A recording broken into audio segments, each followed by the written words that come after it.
handeln i First North-listade guldprospekteringsbolaget Northgold. Bolaget rusade närmare 20% i morse, har nu vänt till minus. I ryggen så har ju bolaget en uppgångssvite som pågått i 10 dagar. Och aktien den har ju stigit närmare 300% sedan noteringen den 24 mars. Nu har vi med oss vdn för bolaget. Jag byter till engelska. Welcome Mitch van der Riet. The stock has soared 15 to 20% each day, except for then today where it tumbles. Do you have any reflections on what's happening with the stock? Yeah, I can't comment too much on the share price development, but it's certainly encouraging to see we have increased our shareholder base since the IPO.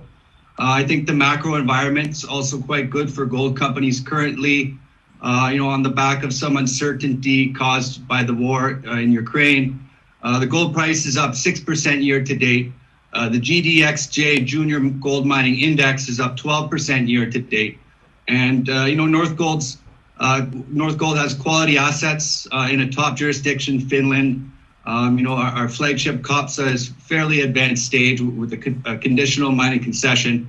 And our other project, Kamala Trend, has a huge exploration upside from a number of earlier stage targets. And we're just focused on continuing to execute our strategy and kick off exploration activities. Yeah. And you write that your business model is to create value by expanding mineral resources through exploration of current and new deposits, and also increasing their probability of extraction through technical studies. Can you tell me a bit more about which new deposits are you looking at, and how much more gold can you produce? Right. Well, we're currently a gold explorer. We're not a producer yet. Perhaps in the future we could get there. But we're currently focusing on exploring our two primary deposits: the COPSA deposit at our COPSA project. And, our second largest deposit is at our Kamala Trend project. It's called Andjasneva. Now, when you mention new deposits, that's interesting because, on our Kamala Trend project, in addition to the Andjasneva deposit, the project also holds nearly a dozen drilled and undrilled early stage prospects that require follow-up drilling based on past work completed. And any of these earlier stage prospects at Kamala Trend could grow into new discoveries and ultimately to new deposits after being drilled.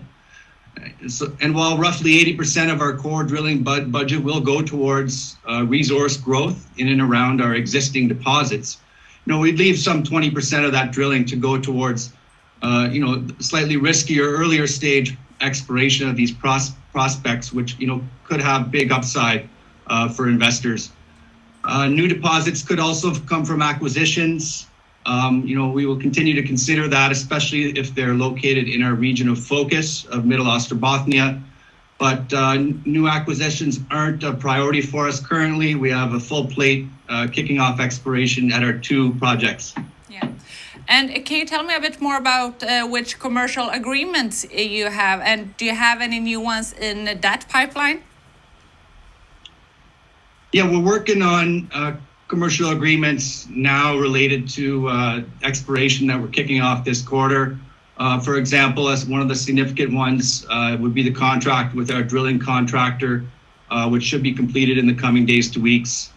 As mentioned during the IPO, we also have an existing commercial agreement in place with one of our founding shareholders, geoconsultancy and project generator Magnus Minerals, which is assisting Northgold with exploration management and early stage activities such as geophysical surveys and rock sampling, etc. Yeah.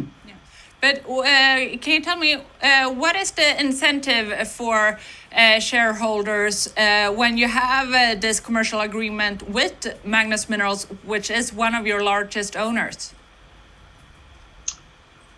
We just think that that demonstrates that we have that support in our shareholders.